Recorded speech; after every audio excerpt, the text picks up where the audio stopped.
Mr. Putin, what do you think war is? You are bombing the hell out of the citizens of Ukraine. You are destroying their buildings, their homes, their factories, and you don't call it war. Well, I do, and I'm sure most people in this country would as well. You don't also like the word invasion. So tell me, what is not an invasion when you circle the country with your tanks and your weapons and then roll the weapons in and fire them? And even when you have a so-called peaceful arrangement at Mariupol, you shoot the hell out of people on buses trying to leave the city.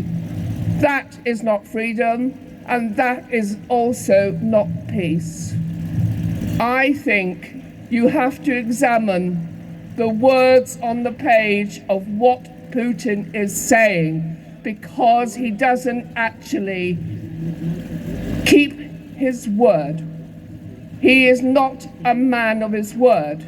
He's bombastic. He actually denies people that, he twists the message around, accusing the West of doing this, that, and the other, when in fact it's the opposite. So I just want to go through some of the things that have happened to journalism and why people in Russia don't understand what the situation is in Ukraine. And it was illuminated by a conversation with one Ukraine woman who was talking about phoning up her mother in Moscow. And her mother asked her what was going on, was she all right? And the mother had no sense of the destruction that was going on because the communication channels have been stymied. Now just go through a whole list of things that have happened. What we have seen is the closure of news outlets. Two of the best-known independent channels in Russia, Echo Moscow, or Dosit, better known as RAIN, they were closed down on the orders of the Russian Prosecutor General, concerned about the alleged publishing of false information following the invasion. Then on Friday, the law was changed and the Western media have been threatened. Journalists face being arrested and jailed up for 15 years for false reporting. The BBC's Director General, Tim Davie, says the legislation appears to criminalise the process of independent journalism. The BBC is now assessing the implications for its staff and the team, whether to withdraw from the Ukraine and report from the borders. Mr. Davies said they remain committed to making accurate, independent information available to audiences around the world, including millions of Russians who use their services. In an attempt to stymie independent platforms, the Russians have blocked Facebook platforms for the Ukrainians and also Twitter. This is seen as a tit-for-tat move after Facebook removed Russia Today and Sputnik from their output. The Russian broadcasting watchdog alleges there have been 26 infringements on the grounds of discrimination. Apart from the BBC, the Voice of America, Radio Free Europe, Radio Liberty, Deutsche Welle have also been blocked.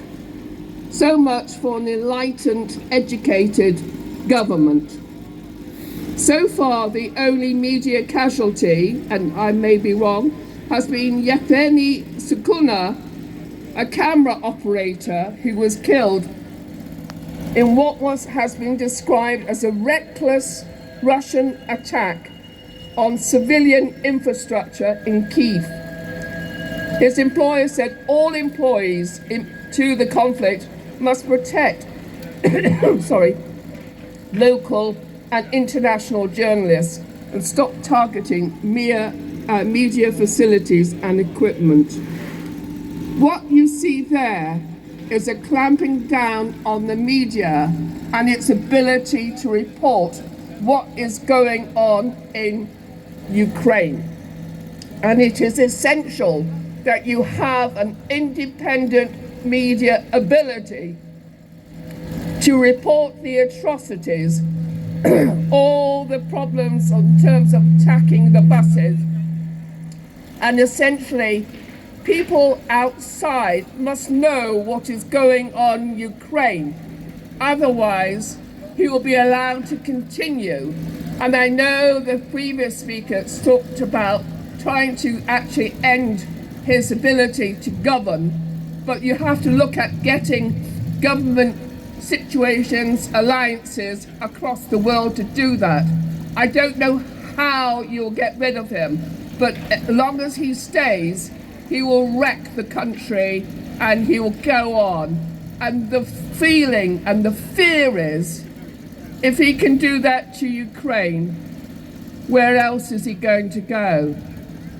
He's already done it to Georgia, and he's done it to other parts. And I just feel that there has to be a stop.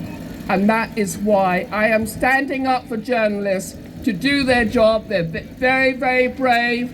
You know, they put themselves in difficult situations. And I think it's essential to have independent and free reporting on what the events are in Ukraine. Thank you.